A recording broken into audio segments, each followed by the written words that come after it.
Hi everyone and welcome back to my kind of a podcast. We are today on episode 17 and this is my first podcast on my English only channel because I removed all of the French videos from this channel and moved them to a separate channel. So if you speak French and you are interested in watching more content from me, you can go to my French channel, and I will try to post videos there as often than I post them here, and you can expect to see different things on both channels. Even though I may be discussing the same topics on the two, sometimes I will try to always approach it from a different angle and keep this particular channel more of a commentary kind of channel, and on the other one where I would like to have more of a discussion or conversation about my experiences as a French Caribbean member of the diaspora. So I hope you will still continue to come to this channel and also go to the other one, that you will help me grow this platform. I do see some people subscribing and I'm very, very grateful for them. And I really want this to become more of a thing. And hopefully one day I can actually expect to have a real exchange and a real conversation with the people who see the things that I have to say. Don't hesitate to leave a message in the comments. We can have a discussion about most anything. And if you don't agree with something that I say, or you feel that I misrepresented a particular topic, or I didn't mention something in particular that you think was worth mentioning, don't hesitate to call me out and let me know. I'm very happy to have a conversation. This is a very opinion-based channel. I want to create an atmosphere where we can exchange and we can discuss things together. So today the topic I would like to discuss is one that I have already discussed on my French channel, and I would like to look at it from a different angle. Today I would like to discuss the Peter Principle, and as usual, we are going to go with the Wikipedia definition to begin, our most trusted source for this kind of things. The Peter Principle is a concept in management developed by Lawrence J. Peter, which observes that people in a hierarchy tend to rise to their level of incompetence. An employee is promoted based on their success in previous jobs until they reach a level at which they are no longer competent, as skills in one job do not necessarily translate to another. The concept was elucidated in the book The Peter Principle by Dr. Peter and Raymond Hull. What that basically means is that just because somebody is good at a specific job does not mean they will necessarily be good at the position higher than that, or at another position higher than that, and that we only find out how bad or how good a person is after they have already accepted a promotion or been elected to a position for which they were not qualified based on their performance at a previous job or position, or because they were good enough at an interview and they were able to convince people that they had what it took, but in the end, they don't. And a lot of examples come to mind when we know exactly what we are talking about. I am sure in your life you have a few people, like a few managers or somebody with the position of authority who definitely probably should have skipped on that promotion and stayed at the level before because they have reached their level of incompetence. But in this world that we live in now, we don't very often demote people. When once they have received the position, it's very hard to get them out of there, and it usually involved a lot of red tape and a lot of administrative faffling around, and a lot of the time it really has to come to a real catastrophe or irreparable damage before an incompetent person is taken out of a position that they took because they have proven to be a victim of the Peter principle. One example which comes to mind right now is, of course, the current president of the United States, who for some reason, some people thought because he was a successful businessman, would be able to successfully become president of a country. Definitely, I don't know how good of a businessman he was. We know the story about the bankruptcies and everything, so he might not have been such a good businessman as it was. He was successful to some extent, but he was more of a successful con man in that instance, and because of that, he was able to convince people that he would be able to lead a country. And now that he is in the position, it is almost impossible to get him out. And we are suffering of the fact that he is the incompetent president of a country when he was kind of sort of competent at being the president of his company. Another example, which is a bit closer to home, would be Lilly Singh. Lilly was a successful YouTuber. She had millions of subscribers. She was on the Forbes list of the 30 under 30. She is a millionaire on the back of her YouTube career. And for this reason, TV executives believed that she would be able to handle having a late night TV show, a late night comedy show. For some reason, they thought she could transfer her personality and the things that she does on YouTube onto a TV set, that somehow she would be able to be as funny and engaging as she was to her audience on the internet, that she possibly would bring her fans with her, and that she already had enough of an audience and enough experience of entertaining people to be able to take on this task. We all know how this went on. She received a lot of backlash and a lot of criticism because of the quality of the work that she produced in the end. Personally, I am not a big fan of this TV show that she has. I haven't really watched much of it beyond the extracts that are available on YouTube. Of course, I do not live in the US, so I do not have NBC.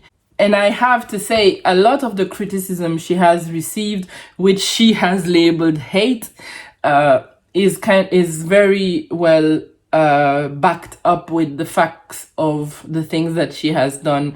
That her jokes are not really funny, that she punches down quite a bit, that a lot of the things that she says are a little bit hypocritical because of the fact that she might have lost touch with her roots and with the people that she is trying to talk to, that she looks down on people quite a bit.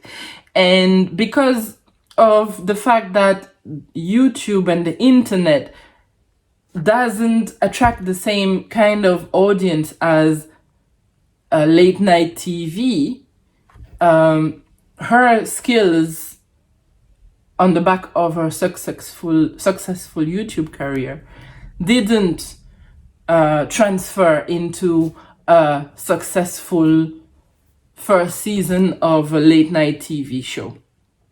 So she managed to get a second season. So hopefully by then she will have understood a lot more what the job was about. I do not fault her or blame her for taking the job, honestly. I think when you are a young person and you have ambitions to do things with your life, and somebody offers you your own show, you would be really stupid to refuse if you feel in yourself that you are able to take on the task, right? I guess she probably did not know what she was getting herself into, because that is not something she has done before.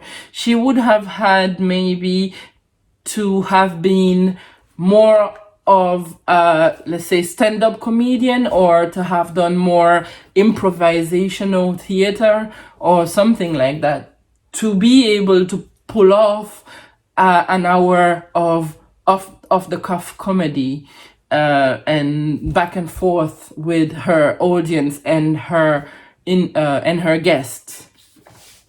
So I don't fault her necessarily for taking the position when she was offered it. It would have been more of an issue if she was the one who pitched the show and tried to make the show happen, rather than the people coming to her and offering it to her.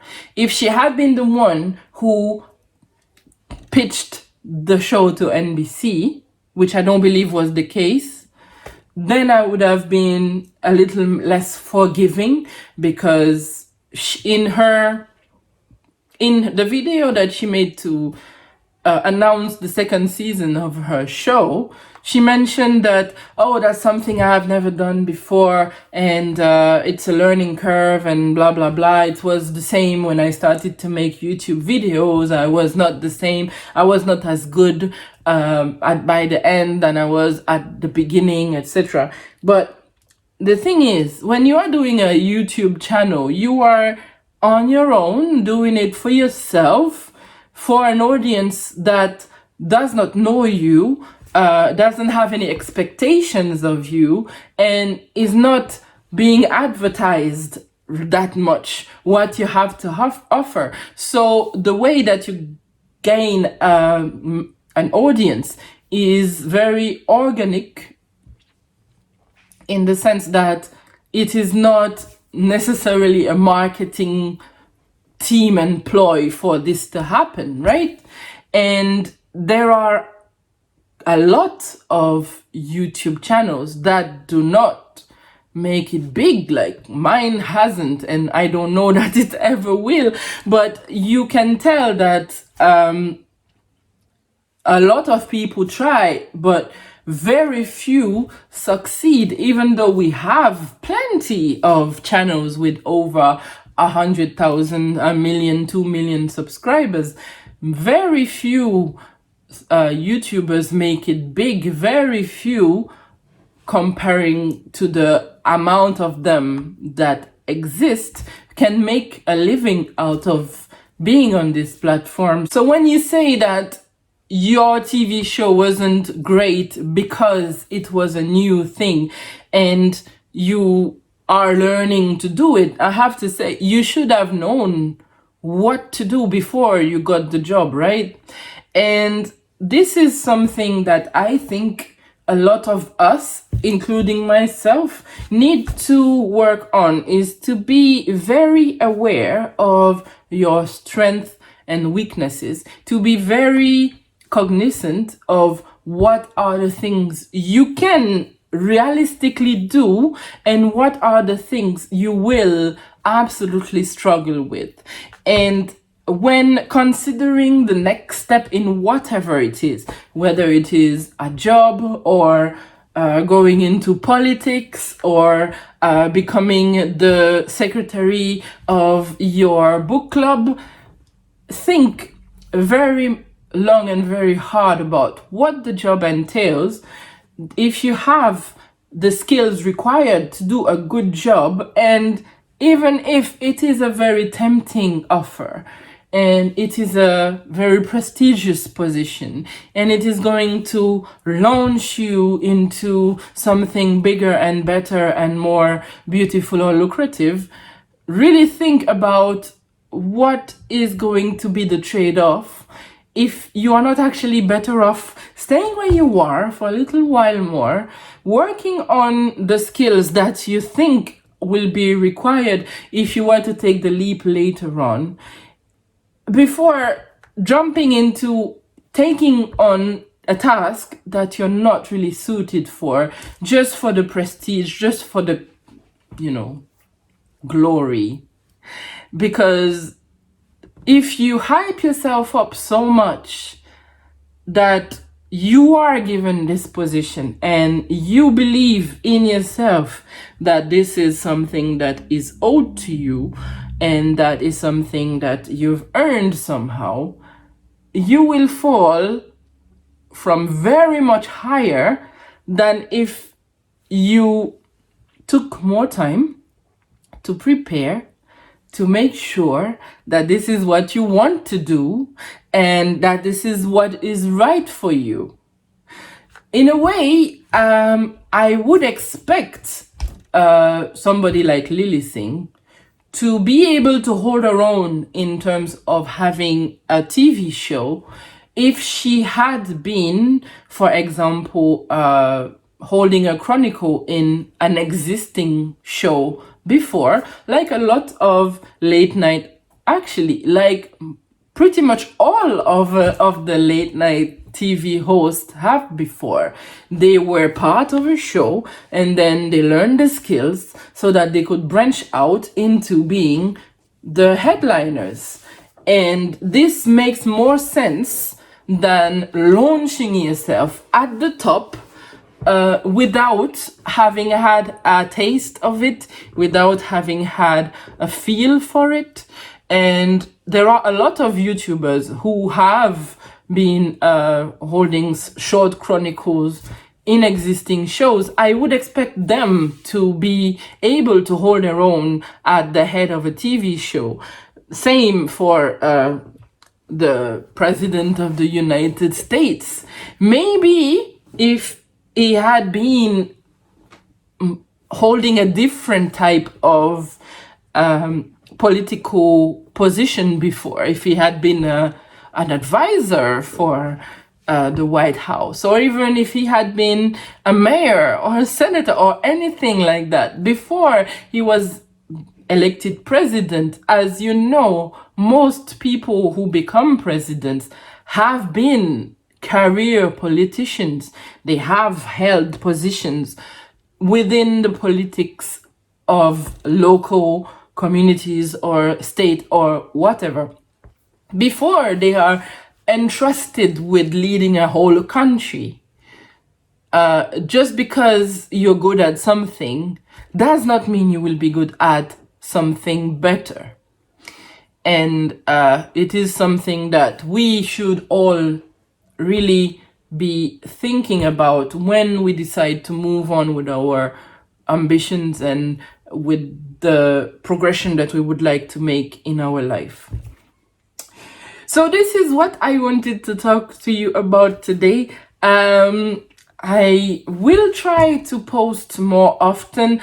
I did take a week off last week and I really hoped that I would have been able to film and put a video out earlier, but I literally spent a week sleeping and doing nothing, and I actually needed the time off because I have been having a bit of a rough time in terms of my private life. My mental health isn't all the way up there, so I needed to take some time to recenter myself and clean up my office, which I still haven't done fully, which is also why I am filming from this angle rather than back at my screen on the other end like I used to when I started this channel.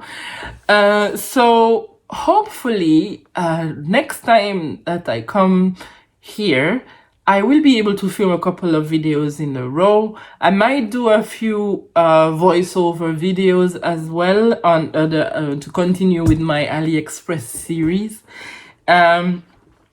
I hope that you enjoyed spending some time with me today. It's really good to be back on this channel making videos. I really enjoyed discussing this with you today. And I hope I will see you again next time where we will talk about something completely different. I wish you a very good day. Goodbye.